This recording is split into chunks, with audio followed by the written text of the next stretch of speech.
Halo anak-anak yang terkasih, pada kesempatan kali ini kita kembali belajar pendidikan agama Katolik dan budi pekerti untuk kelas 6 sekolah dasar dengan tema Nabi Elia.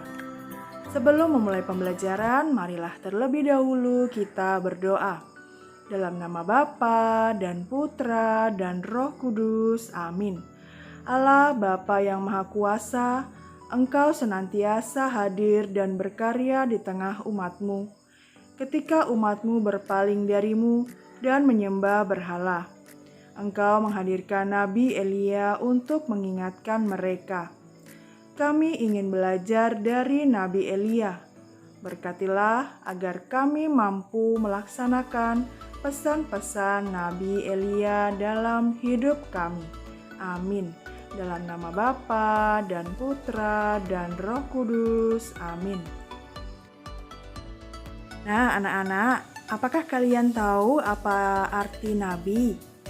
Nabi adalah seorang utusan Allah yang menyampaikan kebenaran dari Allah untuk mengajak orang bertobat dan kembali kepada Allah. Pelajaran hari ini kita akan membahas tentang Nabi Elia. Anak-anak, marilah kita mengamati berbagai persoalan yang terjadi di lingkungan sekitar berkaitan dengan penyembahan berhala pada zaman sekarang.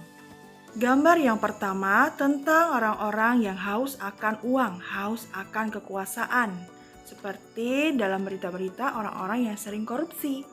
Lalu gambar kedua tentang anak-anak yang sibuk seharian penuh bermain game.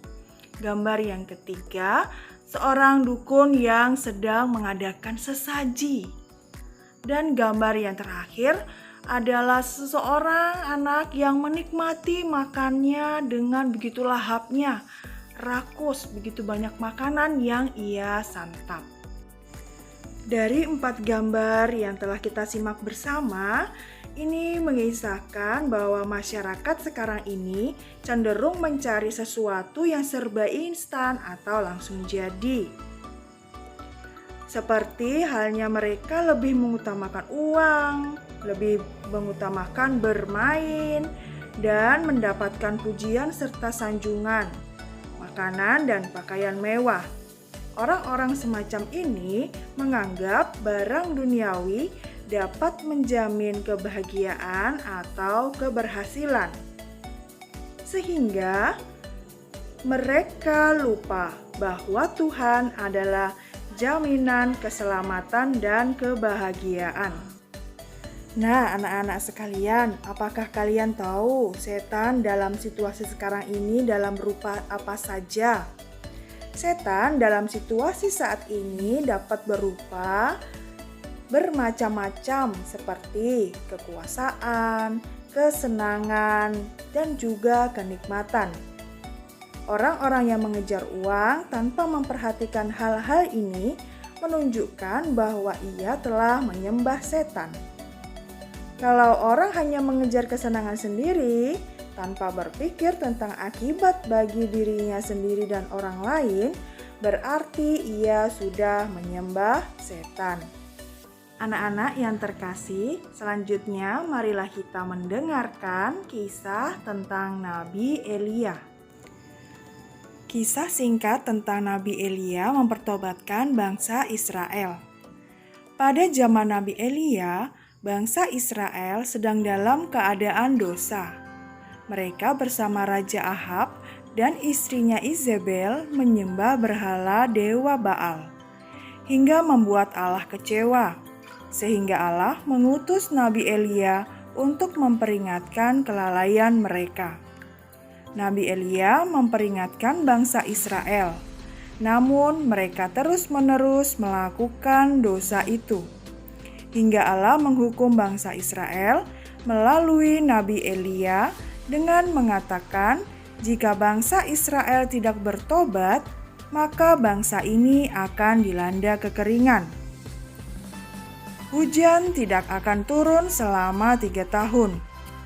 Akhirnya, perkataan Nabi Elia terbukti.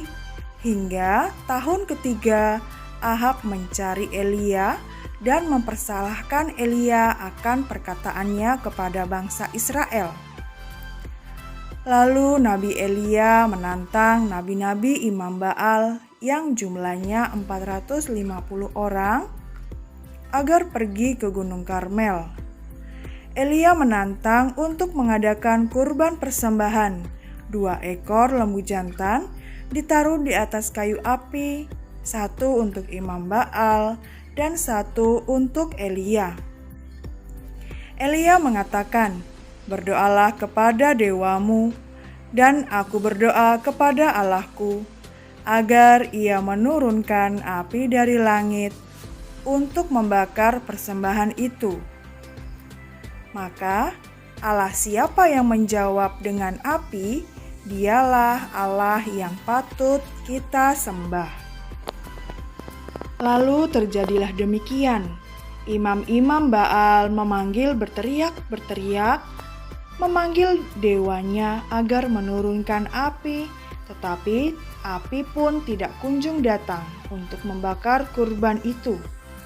Lalu giliran Nabi Elia kemudian berdoa kepada Allah, dan seketika itu juga suara petir dari langit menyambar mezbah itu, dan api pun turun untuk membakar korban persembahan itu hingga semua terbakar habis. Dan kagetlah semua orang di sekitar itu, dan lalu mereka sujud menyembah Allah dengan mengatakan, "Oh, sungguh ajaib dahsyat Tuhan, dialah Allah kita." Lalu mereka menangkap imam-imam Baal dan Raja Ahab beserta seluruh bangsa Israel. Akhirnya mereka mengakui bahwa Allah lah yang patut disembah, dan mereka seketika itu juga bertobat. Lalu turunlah hujan deras mengguyur mereka semua. Hujan yang dinantikan bangsa Israel selama 3 tahun lamanya akhirnya turun membasahi tanah mereka. Mereka semua bertobat dan kembali berdoa, beribadat kepada Allah. Anak-anak yang terkasih, Nabi adalah seorang utusan Tuhan untuk mewartakan kebenaran dan mengajak orang untuk bertobat serta kembali kepada Allah. Nabi hadir ketika situasi masyarakat tidak menentu, seperti adanya kekerasan terhadap kemanusiaan, terjadinya penyembahan berhala, dan tidak dihargainya martabat manusia. Nabi mengajak orang untuk lebih peka kepada kehadiran Tuhan sebagai sumber kehidupan dan juru selamat. Pada zaman sekarang ini, kadang orang mudah lupa akan Tuhan. Mereka lebih sibuk dengan game, makanan mewah yang belum tentu sehat, lebih suka dipuji, mendatangi dukun atau orang pintar, dan lain sebagainya. Ketika orang lupa akan Tuhan, ia akan menjadi pengikut setan. Akibatnya, hidupnya menjadi tidak nyaman. Hal yang sama juga dialami oleh orang Israel.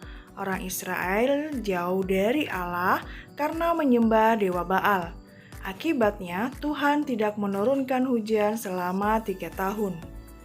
Nabi Elia berusaha mengembalikan iman orang Israel kepada Allah yang sebenarnya.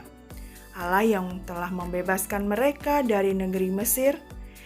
Elia berani menantang Raja Ahab agar mengumpulkan para imam dewa Baal di Gunung Karmel untuk membuktikan bahwa Allah yang sesungguhnya adalah benar. Orang Israel pada akhirnya mengakui bahwa Elia menunjukkan kepada mereka bahwa Allah lah yang benar dan dapat diandalkan adalah Yahweh dan bukan Baal. Anak, itulah tadi penjelasan tentang Nabi Elia. Sekarang kita akan melanjutkan dengan latihan soal. Silahkan kalian melihat soal-soal ini, tulislah di dalam buku kalian dan jawablah dengan baik dan benar ya anak-anak. Selamat mengerjakan.